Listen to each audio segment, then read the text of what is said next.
François Turcotte, je suis propriétaire avec mon frère Luc de la ferme avicole Orléans, qui est située à Sainte-Famille, à l'île d'Orléans. On a des pommiers au nombre de 6 hectares de vergers sur la ferme. C'est une entreprise familiale. On a acheté de nos parents en 1980. On a formé Ferme avicole Orléans. Mes parents étaient propriétaires depuis 1946. En fait, mon père a terminé la guerre, était dans l'armée. Et il s'est emmené sur la ferme ici, immédiatement après la guerre, il s'est emmené ici. Les pommes, ça pousse dans un arbre, et quand ils ventent, on est inquiet. Quand ils tombent de la grêle, on est inquiet. Ça fait que c'est un fruit qui est assez sensible au mauvais temps. Donc, il faut tout gérer ça avec les employés. Puis, il faut manipuler les pommes délicatement. Il faut avoir un produit exceptionnel. Dès qu'on cueille une boîte de pommes ici, là, dans un verger, dans le verger numéro 4, on l'accueille. Dès que la boîte est pleine, c'est tout de suite dans la chambre froide pour vraiment saisir la pomme. Il ne faut pas qu'elle reste une avant-midi ou une journée complète au soleil. Ça, c'est néfaste. Mais au-delà de ça, il faut créer, il faut vraiment innover pour avoir d'autres variétés de pommes pour combattre la concurrence étrangère qui est très féroce. La particularité de l'île pour les pommes, c'est assez spécial. De un, là, les vergers sont situés, 90% des vergers sont situés dans Sainte-Famille, là, mais sont surtout du côté nord de l'île. On parle de Saint-Pierre, Sainte-Pétronille et Sainte-Famille. C'est presque 100% des vergers sont situés là. Et encore plus du côté nord du chemin. Le sol est en pente. On a un lot argileux là, qui est c'est un club med. Pour un pommier, c'est un club med d'être né dans ces terres-là.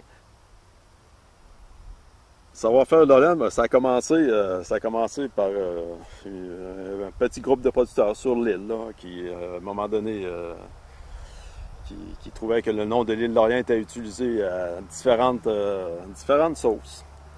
Et puis, ça nous agaçait. Et puis, on savait qu'ici à l'île, on avait quand même un savoir-faire agricole qui est quand même assez renommé dans la région de Québec, puis au Québec, mais aussi avec les fraises, entre autres. Fait qu'on a dit, hey, on va protéger ça. À partir de ce moment-là, on a créé un cahier de charge. C'est-à-dire que, oui, on a des règles, c'est un code d'éthique, dans le fond. On a des règles autant du côté environnement, fertilisation, pesticides, tout ça. Et on certifie également que ça vient de l'île d'Orléans. Ça, c'est assez exceptionnel. C'est une première au Québec. À notre école, c'est vraiment le fun, ça. Supposons qu'on a jeudi prochain, on a une nouvelle variété qui va sortir sur le marché, qui va être prête, qu'on va mettre sur le marché. Bien, on informe tout de suite le comité de savoir-faire et les autres ils font une alerte récolte.